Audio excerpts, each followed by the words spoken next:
Welcome, ladies and gentlemen, back to Real Estate Investing with Alex Deacon. My name is Adam, your host that always is here to be, I guess the support system for the Deacon of Real Estate, Alex Deacon. I'm just here to kind of set up the show. Alex, what's going on, brother?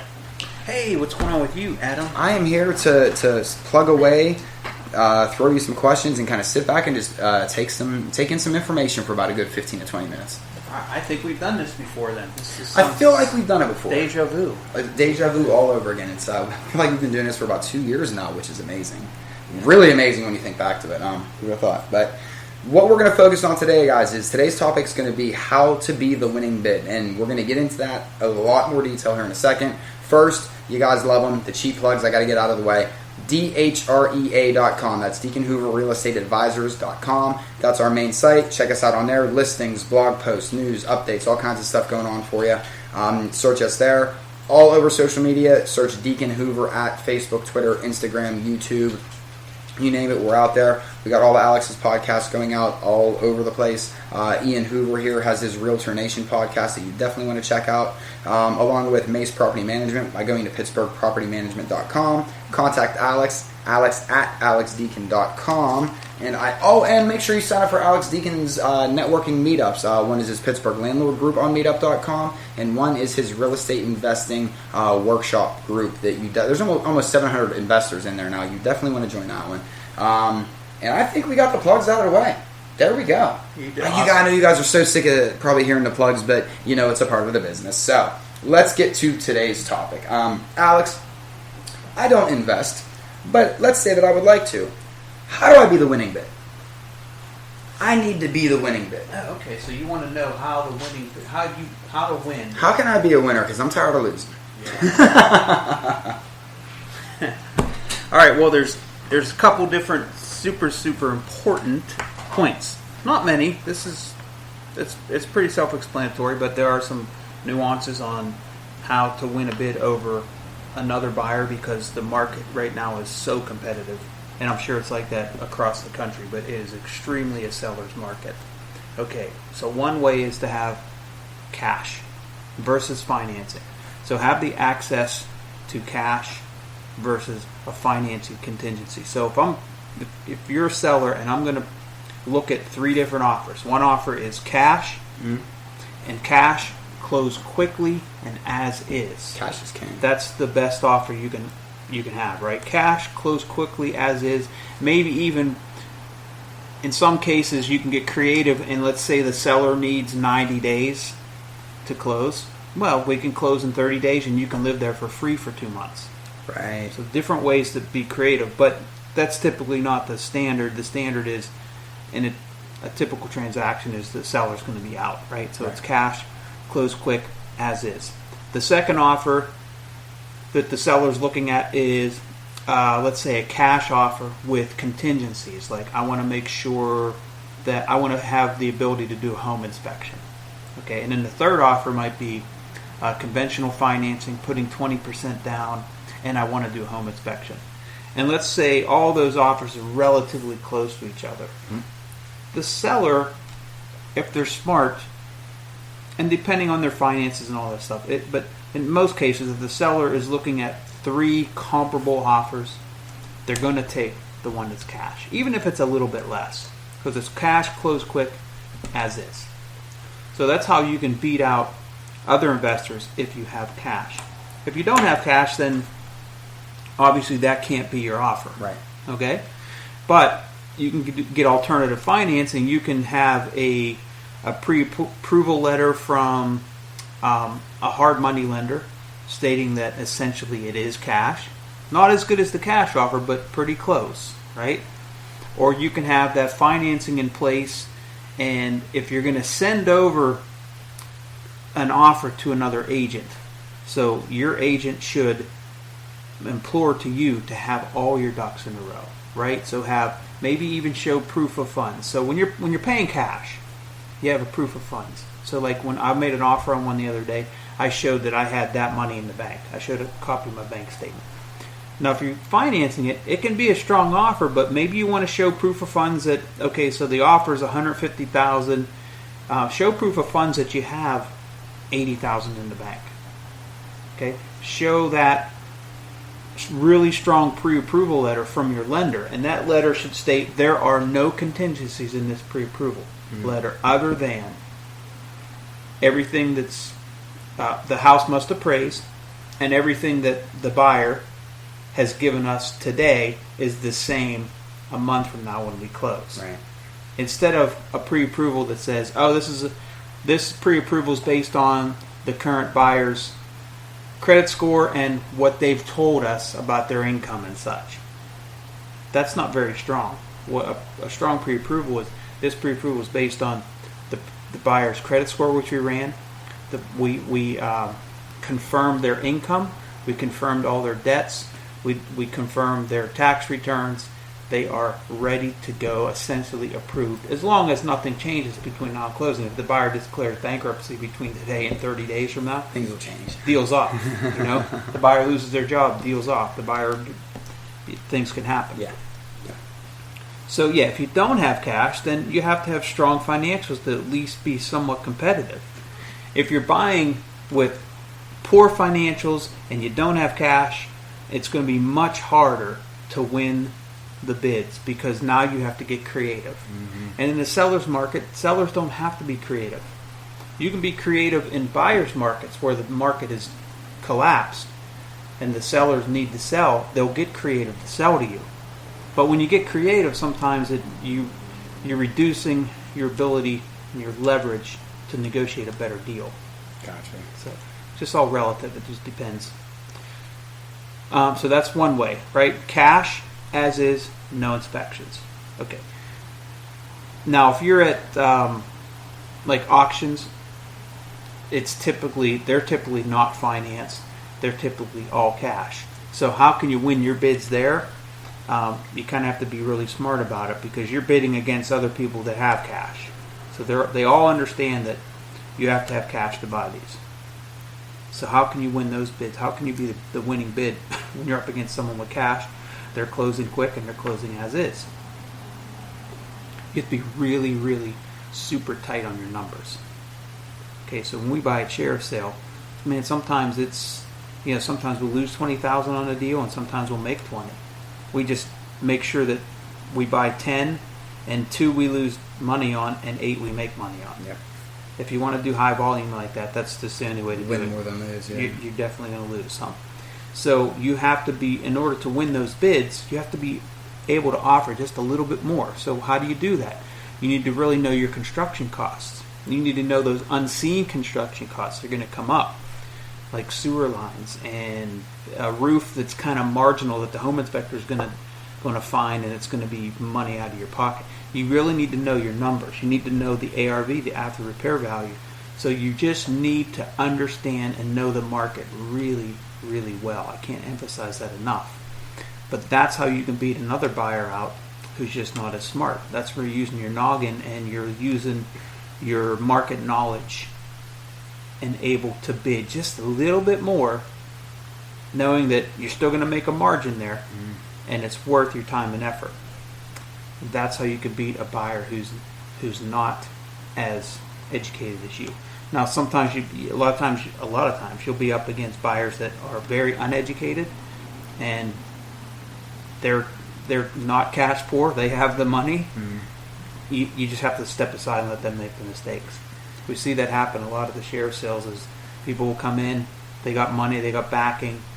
You see them about 2 or 3 months, and then you don't ever see them again, because they made so many errors those first 2 or 3 months that they're going to pay for them for the next 5 years, because they don't know what they're doing, and their financial backing is going to go away. Was there ever a property like, say, in an auction, and just for an example for the podcast, was there ever one that you were like, you almost were you were all in on, and at the last minute maybe you were like, backed out, and it ended up being a total you're glad you didn't go after it? Oh yeah, absolutely. And there's been ones that I've won and I should have gone after. I didn't want to go at that route. And there was one at the last sale that I should have went way further than I did, and I didn't. So it's such a weird thing, because a lot of times when I'm at that sale, I'll let my emotions get the best of me. It'll depend on the mood I'm in. Like the night before, I'm doing my research. I'm like, okay, this is the number. Then when I'm sitting there and your emotions take over, sometimes you're feeling like nah, or I'm going for it. So it's a tough biz, and to take your emotions out of it is difficult for me. And we can't stress that. That's why we stress it so much, because it's such a hard thing to do. Is get that feeling out. You know, because we're do your research, draw your line, and that's it. That's what I'm going to do. But see, sometimes it'll depend on, let's say, on that just at the auction. If we're looking at 40 properties, and you're only getting a couple, and let's say it's almost at the end of the auction, and you got none, that's going to affect how much you're going to pay for that last one, because you just might, okay, I want to make less margin, but I want to walk out of here with a deal. Right. So, okay, another way to be the winning bid is to be first. You know, be first. So when a property first comes on the market, man, make sure you're there first, like almost as quickly as you possibly can. That sometimes can get you the winning bid. Or when a property's price reduces, be first. When a property's goes under contract and then the deal falls through and comes back on the market, be first. How are you first? You're just watching the market. You know, you have agents working for you that are watching the market for you. You're on email campaigns where you get an email notification, say this property was just reduced, this property was just listed, this property just fell through and came back on the market. So be first. Don't hesitate. You know, get in there, get your cash offer, or get that offer in as quickly as possible. I don't know what else I'm missing, but that's important. I guess another way to be the winning bid, get to know the agents who are listing the properties. So let's say, there's a lot of, well, right now there's not a lot of REO. REO means real estate owned. That means foreclosures. There's not a lot of foreclosures like there was after 2007, 2008. Mm-hmm. There's a lot of foreclosures. So 2009, 2010, 11, 12, 13, all that backlog of foreclosures was coming on the market. Yeah. Now that's going away. The market's strong now. There's less of that available. But there are maybe 6 or 7 real estate agents who do probably 80% of all the REO work in Pittsburgh. You get to know those agents, you know, or you get to know agents who do a lot of business in a specific area that you want to buy. So if you want to buy in a specific part of Pittsburgh, you know, maybe Shadyside, Squirrel Hill, you know, Pittsburgh is a big area. You get to know the agent that's doing most of those deals over there, and get their personal email and get in their cell phone and say, hey, I'm looking this week, just one quick reminder, send them a text once a week. Mm-hmm. They're not going to hate you for it. Right. And then after you send that text, 2 days later, they might see something that's maybe off market or coming on the market. They're going to think of you and maybe give them a little bit of an incentive. Look, if you find me something, I'm going to pay you an additional $1,000 buyer commission. It's a win-win for everybody. Yeah, because they're going to go. Who are they going to go to? They can make $5,000 on a deal commission, and you're going to offer them an additional $1,500. Right. Who's the first buyer they're going to go to? Exactly. Yeah. They're going to call you, and then once you buy one, then you got that.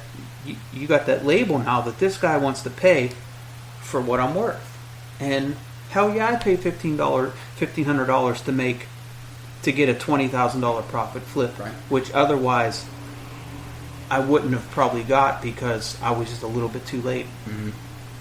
Sometimes it's worth that little sacrifice to get for the bigger picture. Mm-hmm. You got to always look bigger don't picture. Be cheap, man. I pay these folks what they're worth. Pay the wholesalers what they're asking. If there's margin in it for you, pay the agents what they're worth, because those are the guys that they're going to feed you. And you know, you don't want to bite the hand that feeds you, basically. Correct. So that's probably about those are all the biggest points that I can think of that will allow you to be first and be the winning bid, especially in this current market climate now. You need all those advantages you can get on a seller's market. Gotcha.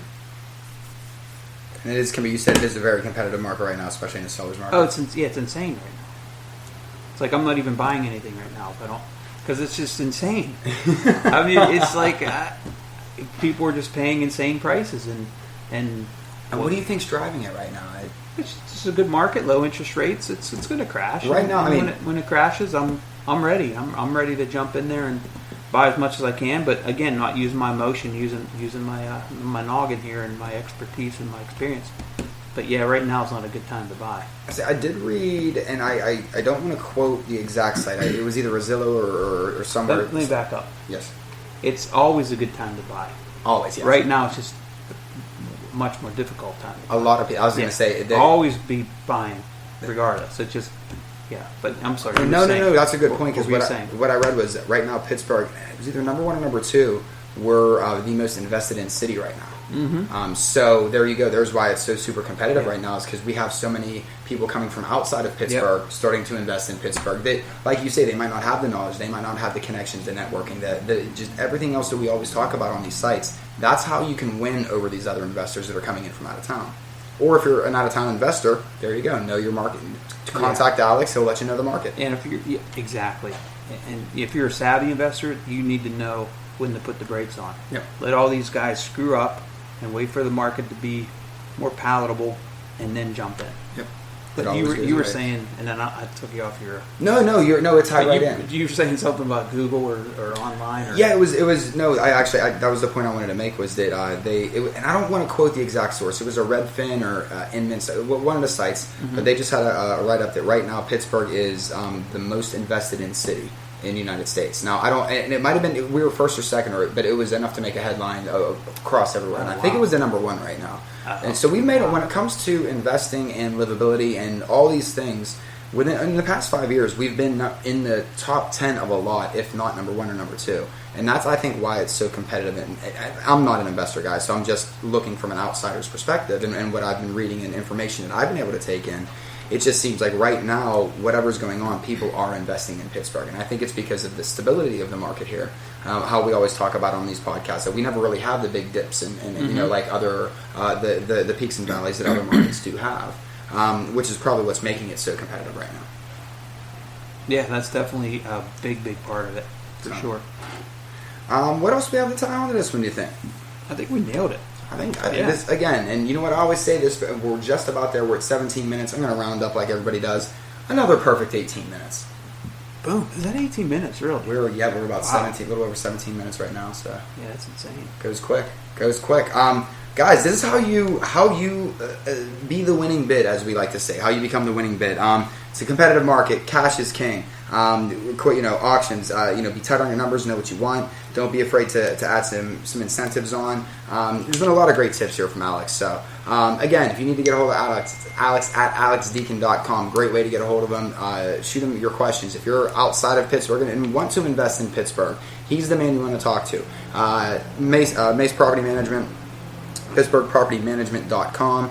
Our website is Deacon Hoover Real Estate Advisors. Find our listings on there. You may want to invest in Pittsburgh. But for Alex, for myself, and for everyone here at Deacon Hoover Real Estate Advisors and MACE Property Management, we thank you so much for tuning into this episode, and we will see you next time.